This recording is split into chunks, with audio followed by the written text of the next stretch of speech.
It's your Monday mental tip with Dwight from the Broken Brain.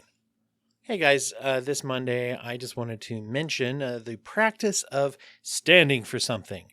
This comes from a concept that action is a form of self-care. And if you, like me, are worried about a lot of things about where the world is going, then finding ways that you can put things into action is always healthy. So today I'm just going to mention standing up for something that we believe in. And this is something that I made kind of a decision a little while ago where I said, I want to make sure that I no longer ignore when people are being hateful, whether it's racism, sexism, transphobia, homophobia, just really any of those kinds of things that have to do with discrimination. That in my private life, I work with clients all the time, and I'm trying to be very respectful of the therapeutic process when people come in to work, unless they are asking me to participate in something like conversion therapy or hurt their child. I am very, very open about that, and don't call me for that unless you want me to tell you why we shouldn't do that. So that's a version of it, I guess.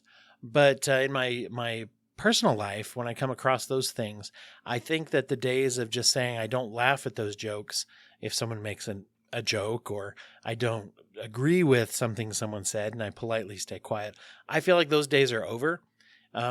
Pride Month just ended in the end of June. And I heard somebody say, for this Pride Month, those of you that are allied, could you, instead of saying love wins, maybe add that, gay and trans people, basically all queer people, are in danger currently. And so let's kind of add that on there, right? So it's not enough not just to not laugh at something or to change the subject awkwardly. I think that a good goal is to say something like, I don't agree with that. I don't appreciate you saying that. I don't like that very much. If we don't register that, then how can we really call ourselves something like an ally, right? Discrimination is the day-to-day problem of those that are being discriminated against. But there is a concept that those that are in the non-marginalized majority communities, so oftentimes someone who is white, heterosexual, cis, especially men, if you're in that group, it really is your problem in the sense that your group is the one that is perpetrating it. And it is, inherent to anyone who wants to say, I'm a believer in equality and I'm here to help, to speak up.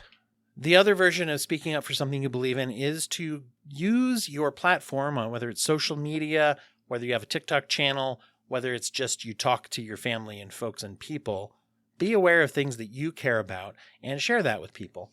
One of the reasons that I have all the guests share a nonprofit, a charity that they believe in, or some kind of community give back kind of practice is, well, for the listeners to generate knowledge of something specific, but also to get us all thinking in a general mindset and looking for those organizations, those things. Maybe they're just inspirational messages that we come across online that we feel are healthy. And just clicking share doesn't cost you anything. It doesn't take much time.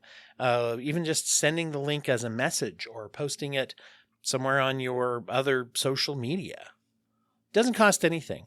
If you come across a book that someone wrote that teaches something useful or that you believe in, hop onto Goodreads or Amazon, and especially if you purchased it there, and give it a good review. Okay. If there's a podcast or something like this, or anything that you believe in that shares good things, hit that share button, send that link to a couple of friends, hit a review, give it a 5-star review. Those kinds of things will help to share that stuff with other people. And then that's a form of action, which once again is a form of self-care to try to make the world a better place. As you know, I do the yearly live stream for the International Opioid Overdose Awareness Day, which is coming up the end of this August. Posting and sharing of things about addiction and recovery, relapse prevention, and those kinds of things are directly helpful. Statistically, we know that all of us have people in our lives who are struggling with either mental health or substance abuse issues, or both. And many times that's someone we know and can identify. Sometimes we can't, but it doesn't mean they're not there. Oftentimes that person is us. So those are some things that we can do to basically speak up. One little note about action that also relates to charity is that you hear a lot of times when there's either natural disaster or there is just basically a need, people talk about having their prayers. In fact, it's becoming kind of almost a joke where people say, thoughts and prayers, huh? Thoughts and prayers ever fed anyone? Now, we can get all into the philosophy of that, all day long. Some people would definitely say, well, yeah, they believe that it does and has. And other people would say, even maybe non-religious people would say, putting an energy out into the world that is that if you are praying, you're probably talking about it. Maybe you're also doing things. They're not mutually exclusive, saying a prayer in your head and making some other type of action. But I've shared this on the podcast before. I think one way to bridge the gap of those things is if you are someone who thinks to yourself like, well, I don't really know how I feel about that whole, kind of thoughts and prayers kind of thing is, well, take to yourself, sit down and think about it. If you're going to say a prayer, whether you're a praying person, meditating person, or whether you don't do those things at all, that's fine. But think about how long it would take you to do that. Okay. What are we talking? 5 minutes? Let's be generous and say 5 to 10 minutes. Okay. Well, if you want, here's a way you can incorporate this into a different action-based way. Look at what you earn hourly. Divide that. Okay. So that you figure out what do you make per minute. And if you think to yourself, it would take me 5 minutes or it would take me 10 minutes to take a minute to have a prayerful observation, whether you actually are doing that or not, you could also go, let me calculate that out and let me get online and a debit card or whatever. Maybe it's only a couple bucks, but I'm tossing a couple bucks into a cause that I believe in.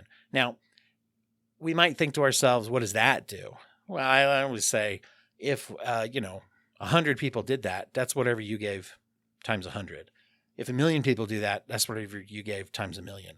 Let's say that 75% of those 1 million people said, this is silly. It's not very much money.